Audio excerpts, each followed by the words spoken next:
Looking back on the week that was and forward to the week ahead. It's the Fantasy Football Hustle. Here are your hosts, Brian Drake and Dwayne McFarland.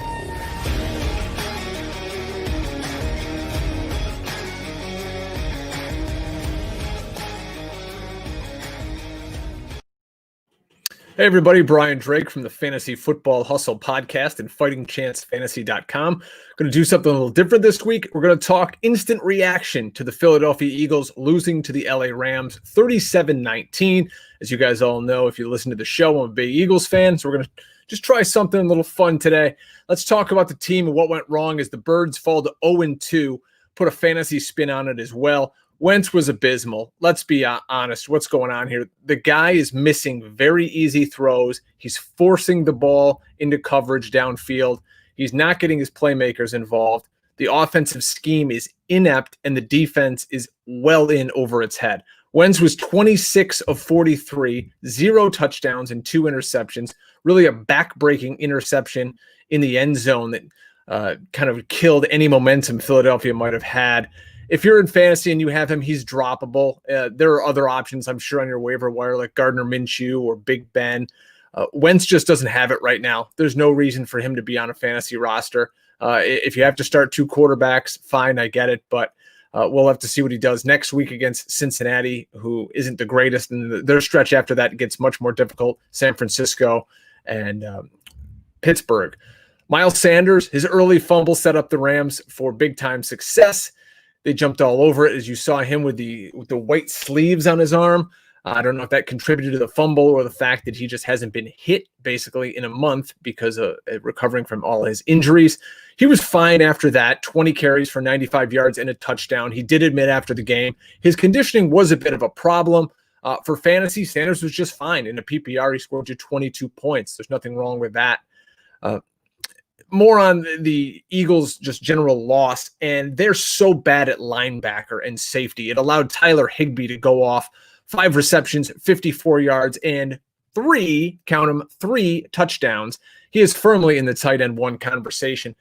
According to SpotRack.com, the Eagles are dead last in the NFL in positional spending at linebacker and 28th overall on the secondary. That includes paying Darius Slay only $4.3 million versus the cap this year. Nobody on the Eagles linebacking unit makes more than $825,000 this season. That is a number shared by both Nate Gary and Duke Riley. This unit's a joke, okay? And on the back end at safety, they miss Will Parks, who they thought was going to come in and be that Malcolm Jenkins replacement. They brought him in from Denver in the offseason. He's been hurt. Again, who knows how good he really can be. The Jalen Mills project is a work in progress, to say the least. Mikel Roby-Coleman is not really doing a whole lot at slot corner, and the Eagles are just looking outmanned. The Rams could do whatever they wanted in this game offensively. Sean McVay was dialing up the rushing game. He was hitting them with jet sweeps. The wide receivers were open at will in the middle of the field, and as we just mentioned, Tyler Higbee went off for the 3 scores. Cooper Kupp led the way, 5 for 81 for the Rams. Didn't get in the end zone, though. Goff was very efficient, looked great, 20 of 27 for 267 and 3 scores, all to the tight end. Goff's a low-end QB1 for fantasy. If you have to start him, you're probably not super excited about it, but hey, you'll take a guy who's going to put 3 touchdowns on the board any day of the week. The Rams ran 39 times for 191 yards and 2 scores. Darrell Henderson looked great, 81 rushing yards, 2 catches for 40, got you 20 points in a PPR, but nobody in America started him. He could be the hottest name off the waiver wire this week, depending on the severity of Cam Akers' rib injury. We'll have to see what's going on with Malcolm Brown. Also, the Eagles, let's get back to them. They just lack any explosion and continuity on offense. Djax led the way, 6 catches for 64. Jalen Reagor, the rookie first rounder, was invisible, 4 for 41, 8 points in a PPR. There's just nothing working down the field for the Eagles. Even the tight ends were barely involved today. Wentz is just missing easy throws, routine plays where guys should catch the ball in stride and run. He's hanging guys out to dry, throwing the ball too high, throwing it too short, skipping balls into Deshaun Jackson, missing running backs out of the backfield. It just doesn't look right for Wentz. The team is now 0-2. They head into Cincinnati next week. And as I mentioned earlier, 49ers, Steelers, Ravens. Teams who start 0-2 have less than a 15% chance of making the playoffs. Now, this division isn't great. Let's not act like the Eagles are totally dead and out of it. The Cowboys should have lost, but the Falcons are just a disaster and blew a huge lead, double-digit lead with, I believe, less than 4 minutes to play. So the Eagles are 0-2. The Giants are 0-2. Dallas is 1-1, and we'll see what happens with the Washington football team.